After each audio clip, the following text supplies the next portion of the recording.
Halo, selamat datang di video materi aljabar.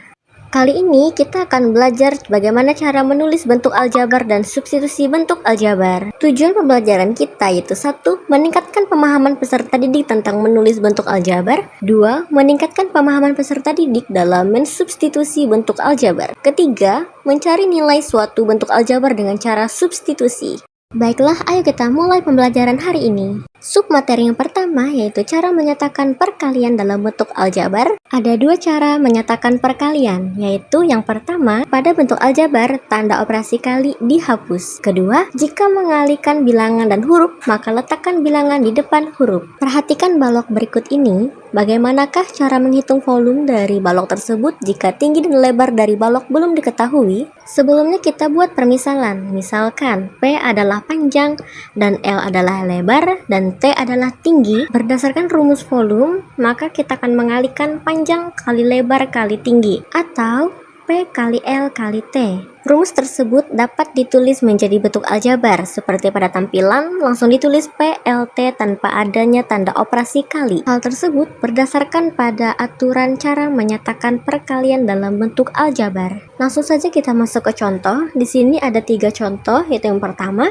3 kali A kali B. Kedua, S kali 9 kali T. Yang ketiga, P kali 2 kali Q. Di sini kita akan menyelesaikannya berdasarkan pada aturan menyatakan perkalian dalam bentuk aljabar. Jadi untuk jawaban nomor 1 adalah 3AB, di mana peraturan pertama tadi, tanda operasi kalinya kita hapus dan bilangan kita letak di depan huruf. Begitupun jawaban pada nomor 2 yaitu 9ST, bilangan diletakkan di depan huruf dan tanda operasi kali dihapus. Yang ketiga jawabannya adalah 2PQ. Baik, di sini terdapat 3 soal latihan, silahkan dikerjakan ya. Selanjutnya kita masuk ke submateri yang kedua, yaitu cara menyatakan perpangkatan dalam bentuk aljabar. Sebelumnya, apakah kalian pernah menyajikan 4 kali 4 menjadi 4 pangkat 2? Atau 3 kali 3 kali 3 kali 3 menjadi 3 pangkat 4? Cara penyajian ini juga berlaku untuk perkalian huruf. Perhatikan contoh berikut. Nomor 1, C kali C kali negatif 3 kali C. 2, A kali 2 kali A. Nomor 3, D kali D kali D kali E kali E kali E. Baik, langsung saja kita jawab. Untuk yang nomor 1, jawabannya adalah negatif 3C pangkat 3. Ingat, perkalian antara positif dan negatif. Nilai pangkat pada C tergantung seberapa banyak C dikali. Pada nomor 1, C dikali sebanyak 3 kali, sehingga C-nya menjadi pangkat 3. Nomor 2, jawabannya adalah 2A pangkat 2. Di sini karena A-nya dikali sebanyak 2 kali, sehingga A menjadi pangkat 2. Untuk nomor 3, jawabannya adalah D pangkat 3, E pangkat 3. Di sini karena D dikali sebanyak 3 kali, dan E dikali sebanyak 3 kali. Cara menyatakan perkalian huruf yang sama ditulis dengan menggunakan eksponen atau perpangkatan, di mana nilai pada pangkat tersebut tergantung kepada seberapa banyak huruf tersebut dikali. Di sini juga ada 3 latihan soal, silahkan untuk dikerjakan ya.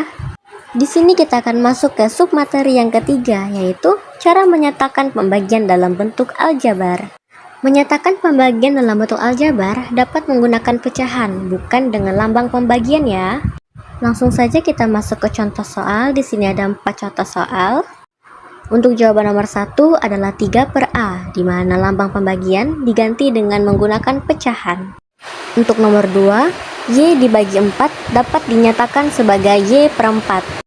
Begitupun seterusnya untuk jawaban nomor 3 dan nomor 4, di mana lambang pembagian diganti dengan menggunakan pecahan. Di sini terdapat 4 latihan soal, silahkan dikerjakan. Selanjutnya kita masuk ke cara menyatakan besaran dalam bentuk aljabar.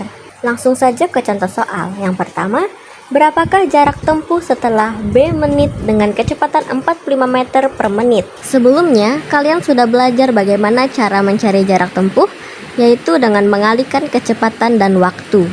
Berdasarkan hal tersebut, di sini kita langsung saja mengalihkan kecepatan dengan waktu. Kecepatannya adalah 45 meter per menit dikali dengan B menit. Berdasarkan dengan aturan menyatakan perkalian dalam bentuk aljabar, 45 dikali B, langsung saja kita satukan menjadi 45B. Jangan lupa satuannya dinyatakan dalam meter. Nomor 2, berapakah 3% dari S biji buah kelapa? Sama seperti yang sudah kita pelajari pada materi perkalian bilangan rasional. Di sini 3%-nya kita langsung kalikan dengan S. 3% kita ubah menjadi rasional, yaitu 3/100 dikali dengan S. Di sini terdapat 2 latihan soal, silahkan untuk dikerjakan ya. Selanjutnya kita masuk ke submateri yang kelima, yaitu substitusi bentuk aljabar. Menggantikan huruf pada bentuk aljabar dengan bilangan disebut dengan substitusi bentuk aljabar. Langsung saja kita masuk ke contoh soal, yaitu hitunglah nilai dari bentuk aljabar berikut dengan C sama dengan 2 dan D sama dengan 4.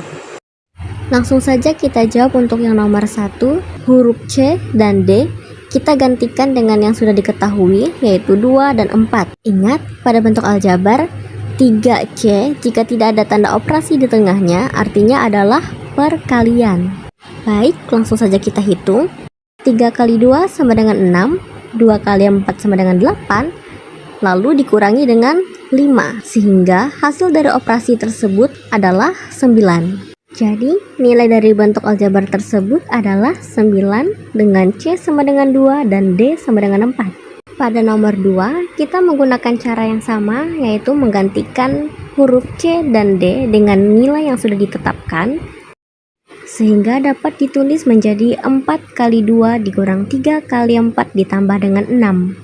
4 kali 2 sama dengan 8, dikurang dengan 3 kali 4 sama dengan 12, ditambah dengan 6, kita hitung sehingga hasilnya diperoleh adalah 2. Jadi, nilai dari bentuk aljabar tersebut dengan C sama dengan 2 dan D sama dengan 4 adalah 2. Sekian pembelajaran untuk hari ini. Berikut ada beberapa soal latihan, kalian kerjakan dalam kertas, lalu kumpulkan dalam 30 menit ke depan.